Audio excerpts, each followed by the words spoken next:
Welcome to Fibonacci-ku. So, kali ini kita akan ngebahas tentang bagaimana caranya kita menghapus elemen di binary search tree. Dan di sini kamu udah lihat ya, aku udah punya sebuah binary search tree. Udah lihat ya, jelas di sini, dan kita punya root dari binary search tree-nya adalah si elemen 18. Dan lalu bagaimana nih caranya kita menghapus elemen di binary search tree ini? Coba aku pengen kasih contoh dulu ya di awal untuk menghapus si elemennya. Aku pengen kasih contoh bagaimana kalau misalkan kita mau menghapus yaitu si elemen 23. Caranya adalah kita harus cari dulu si elemen 23-nya ini di binary search tree. Mungkin kamu pengen nonton di video sebelumnya ya tentang aku ngebahas tentang bagaimana caranya kita mencari elemen di binary search tree. Cuma di sini aku bisa langsung jelasin singkatnya aja. Jadi caranya adalah kita lihat dulu dari awal ya, 18, lalu kita banding-bandingkan si elemen 23 ini dengan nodes-nodesnya. Karena di sini kita lihat ya, 23 itu kan lebih besar daripada 18, kita pindahin ke kanan. Dan lalu kita lihat di sini, 23 kan lebih kecil daripada 27 ya, karena di sini node 27, kita pindahin ke kiri. Dan kita ketemukan si elemen 23 ini. Jadi, di sini bisa kita langsung hapus nih. Jadi bisa kita langsung hapus aja. Kita hapus nih. Jadi kayak gitu, gampang sebenarnya untuk kita menghapus elemen si 23. Coba aku tulis dulu lagi aja ya. Soalnya mau kasih contoh lain nih. Itu buat contoh pertama. Dan lalu aku pengen kasih contoh lagi. Kalau misalnya kita pengen menghapus elemen si 8 nih. Sama kayak sebelumnya. Kita harus cari dulu si elemen 8 itu di binary search tree. Nah, kita lihat ya di sini elemen ada di bagian sini. Dan lalu si elemen 8 ini bisa kita langsung hapus. Tadi sama ya kayak 23. Ini kita bisa langsung coret. Jadi kayak gitu. Simple banget sebenarnya. Ini masih contoh yang di awal ya, masih gampang. Tapi bagaimana kalau misalkan aku tuh pengen ngehapus elemen 10? Kita lihat di sini 10 di bagian sini ya. Tapi perhatikan di sini elemen 10 ini dia punya children. Si 8 nih, ya kan? Bagaimana jadinya kalau misalkan si 10 kita hapus? Si nodes 8 ini harus kayak gimana? Kalau misalkan kita hapus si 10 ini ya, maka si 8 itu naik ke atas ke tempatnya si 10. Jadi di sini 8 nih. Kita pindahin. Jadi kayak gitu, itu prosedurnya untuk kalau misalkan tadi ya kita menghapus si elemen 10. Coba di sini aku tulis lagi ya 10 di sini. Soalnya nanti aku pengen kasih contoh lain di sini. Tadi di sini 8 ya. Jadi kayak gitu kalau misalkan kita menghapus si 10. Terus aku pengen kasih contoh lagi yang lebih kompleks nih ya. Kalau misalkan aku tuh pengen menghapus si rootnya nih, si 18. Bagaimana caranya kita mengisi elemen yang kita hapus? Soalnya kan kalau misalkan di bagian sini kita hapus ya, ini tuh harus diisi sama elemen. Coba di sini aku hapus dulu ya si 18 ya. Aku hapus, aku keluarin ya si 18. Bagaimana caranya kita mengisi elemen yang kosong ini? Atau nodesnya yang kosong ini maksudnya ya, bukan elemen. Elemen itu si 18 yang soalnya. Mungkin kamu berpikir kita bisa pindahin di antara 12 ya ke atas atau si 27 yang ke atas. Tapi coba kita bayangkan dulu ya. Kita pakai cara yang tadi nih. Kita pindahin si di antara elemen 12 dan 27.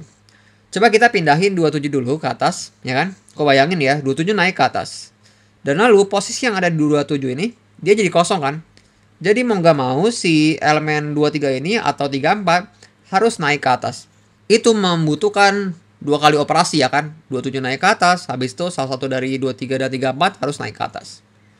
Dan lalu coba kamu bayangkan kalau misalkan kita naikin si 12 ke atas.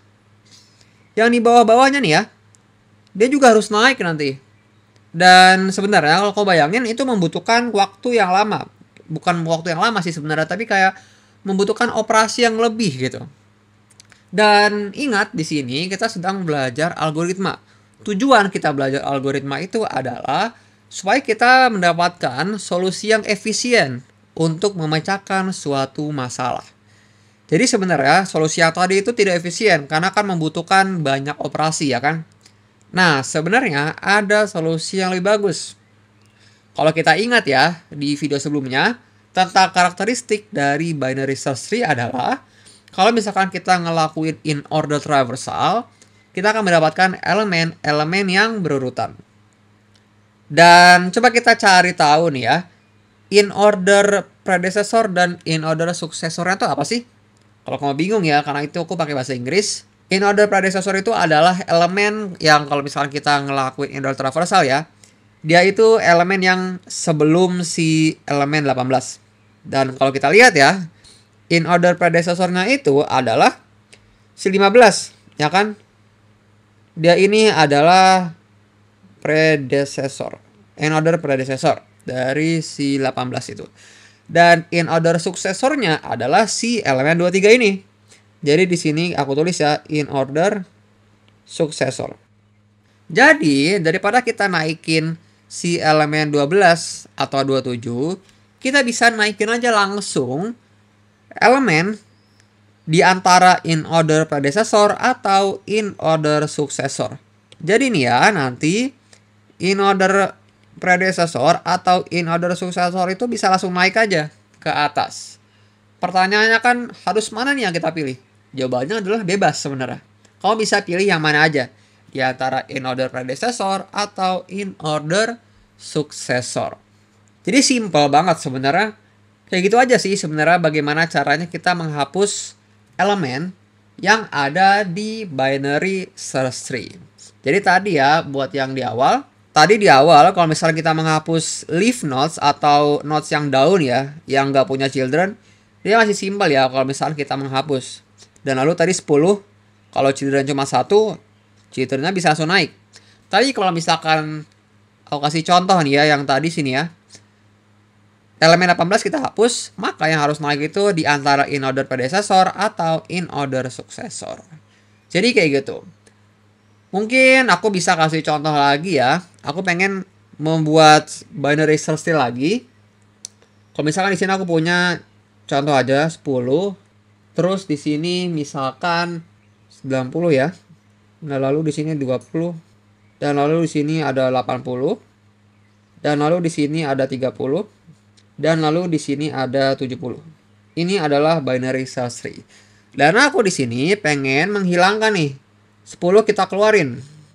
Maka di sini bagaimana caranya kita mengisi kekosongan yang ada di nodes yang awalnya kita isi itu elemen 10. Maka di sini kita naikin in order suksesornya yaitu si 20 ini. Kita naikin ke atas. Dan lalu karena si posisi yang ada di 20 ini kosong ya nanti, maka kita naikin lagi nih in order suksesornya si 30. Dan karena nanti nih ya, di 30 ini bakal kosong, maka si 70 ini dia bakal naik ke posisi yang ada 30. Dan lalu, nodes yang bagian sini dia bakal hilang nih.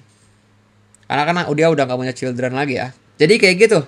Gampang banget sih sebenarnya untuk kita menghapus elemen yang ada di binary search tree. Dan lalu aku lupa mention sebenarnya, bagaimana caranya kita mencari in order predecessor dan in order successor. Bayangkan aja kalau misalkan kamu tree-nya tuh panjang banget ya. Karena kan di sini masih gampang ya, gampang nemuinnya. Caranya adalah kamu sebenarnya nggak perlu ngelakuin full in order traversalnya. Caranya itu gampang. Kalau misalkan kamu pengen nyari in order predecessor ya, contohnya nih, kok bisa dari root kita ke kiri nih ya, children yang di kiri, terus kita tinggal ke kanan terus. Jadi gampangnya kalau kita ingin mencari in order predecessor, kita ke kiri dulu, lalu kita ke kanan terus nih childrennya. Sama kayak in order successor juga, kebalikannya adalah kita ke kanan dulu, dan lalu kita ke kiri terus nih, ke paling kiri dari childrennya. Jadi gitu gampangnya untuk menemukan in order predecessor dan in order successor. Nah jadi seperti itu, gampang banget sih sebenarnya.